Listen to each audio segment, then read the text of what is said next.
the legality of acts adopted by the institutions, bodies, offices or agencies of it can be first reviewed through an action for annulment as provided by Article 263 of the Treaty on the Functioning of the European Union.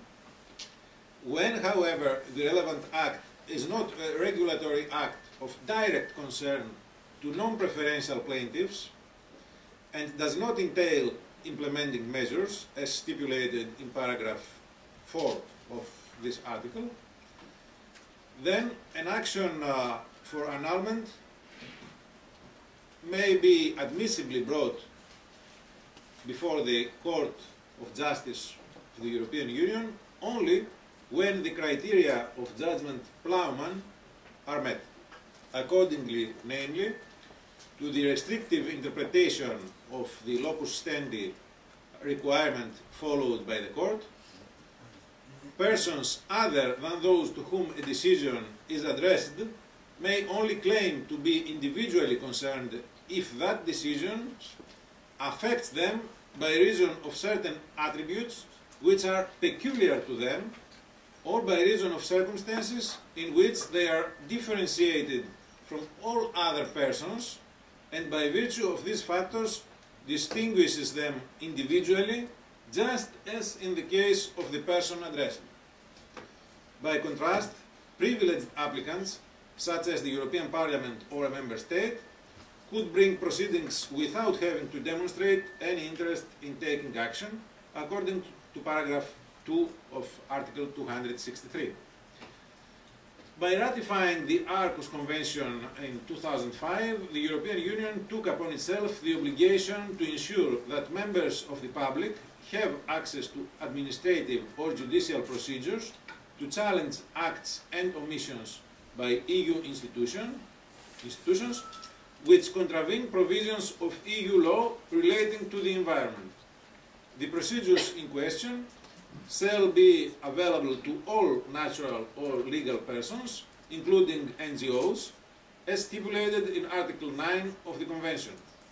Given the importance of civil organizations and NGOs in recent years, which have played a crucial role in influencing international rulemaking and in contributing to the implementation of international norms, it is important that the Aarhus Convention directly recognizes their locus standi. With a view to ensuring compliance with the EU's obligations under the Convention, the European Parliament and Council adopted Regulation number 1367/2006 on the application of the provisions of the Aarhus Convention.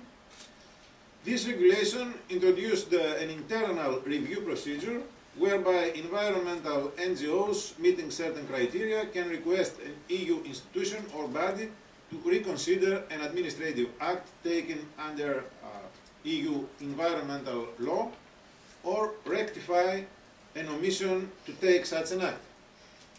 However, if the institution fails to respond within a certain period of time, the NGO can institute proceedings before the European Court of Justice only in accordance with the relevant provisions of the EC Treaty.